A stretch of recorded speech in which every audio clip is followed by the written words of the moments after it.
Good afternoon, Coffee House Schmuck here. I was replying to a post that was made by another YouTuber who I am subscribed to, Bullet Kitty.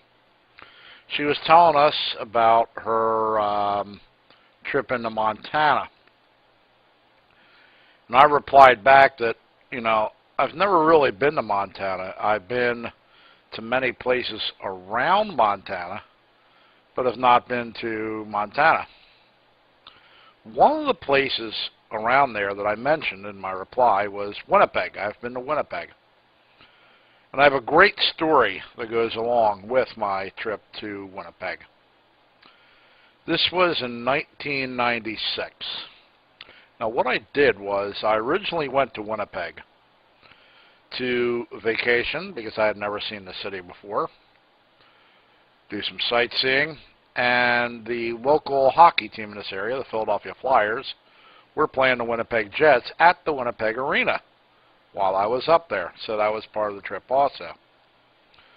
And I decided to do a side trip while I was in Winnipeg over to Saskatchewan, because you're that far away from home, you might as well do side trips to see other areas that you might not see again for a long time. So I made the decision that the side trip I was going to take would be to Saskatoon, which is up in the northern part of Saskatchewan. It was roughly a 12 to 15 hour bus ride, if I remember correctly. Left Winnipeg around 8:30 at night, and it was an overnight bus trip. So we're riding out on the bus. It's a big, I don't know whether it was a Greyhound or one of the local ones that's like Greyhound up in Canada or not, but I got talking to this guy that was one row behind me and on the other side of the aisle. Very, very interesting man. His relative had just passed away and left him the Mercedes-Benz in their will. What he was doing is he was taking a bus out to, I believe it was Edmonton, and picking up the Mercedes and then driving the Mercedes home. So I was talking to him the whole way. We were talking about everything. I mean, very, very interesting man. And at the halfway point, the bus made a stop. Now, I'd been making stops all along the way, but it was pretty much just to let people off and bring new people on. But this stop at the halfway point was to change drivers, because you don't want a driver driving 15 hours. They get a little weary, and an accident could occur. So they switched driver, which was a good idea. And they announced to us that the stopover at this one place, I believe it was Russell, Manitoba, would be about 30 minutes. So we could get off the bus, stretch our feet, use the restrooms, buy snacks out of the machine.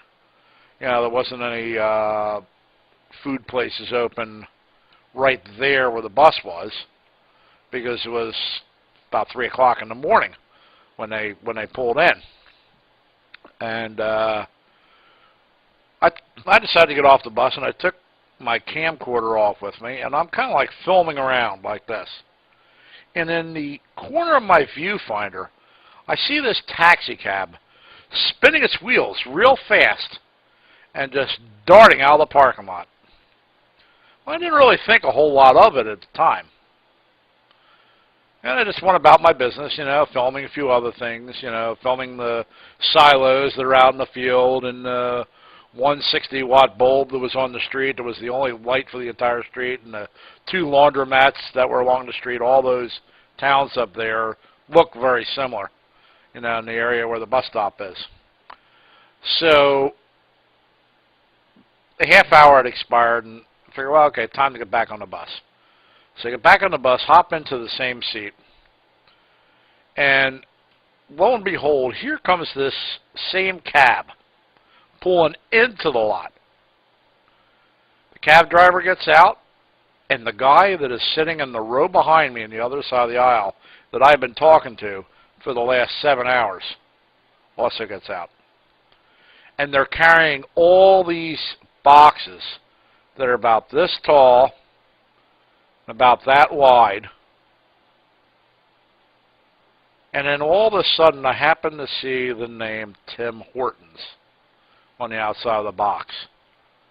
And then it dawned on me what this guy was doing.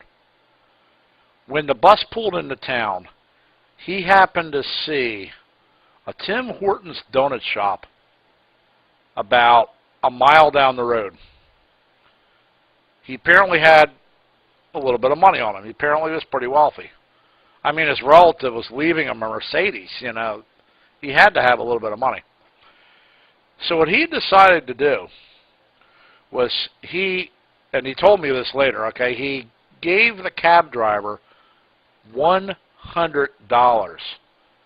And him and the cabbie went down to the end of the street, went into the Tim Hortons donut shop, ordered about 40, count them, 40 boxes of donuts, 12 donuts in each box.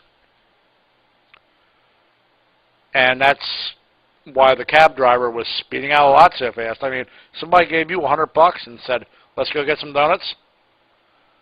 You'd get out of the parking lot fast too. So he goes down and gets the donuts, brings them back, and then as he's hopping onto the bus, he's handing a box of donuts, not one donut, but a box of donuts to every single person on the bus, including me. That last 7 hours of that trip went by so fast. It was like a party on the bus. I mean, donuts galore. Everybody that stopped on at the next stop down the road got donuts, as did the stop after that, and the stop after that. I mean, it's like, welcome to our bus line. Here's a dozen donuts for you. Compliments to the guy 8 rows back on the left-hand side. And I was 7 rows back on the right-hand side. And I just, a vacation can go bad, but there's always something. There is always something on a vacation that will make you remember that vacation. And that particular incident helped me to remember this vacation. It was a good vacation. I mean, I saw the Flyers play the Winnipeg Jets in Winnipeg. And it was Winnipeg's last year in the NHL. But that overnight trip to Saskatoon, Saskatchewan, by way of bus, and talking to that gentleman, and then just catching that all in the viewfinder of my camcorder, him going out and getting the donuts and then coming back. It just made the trip so good.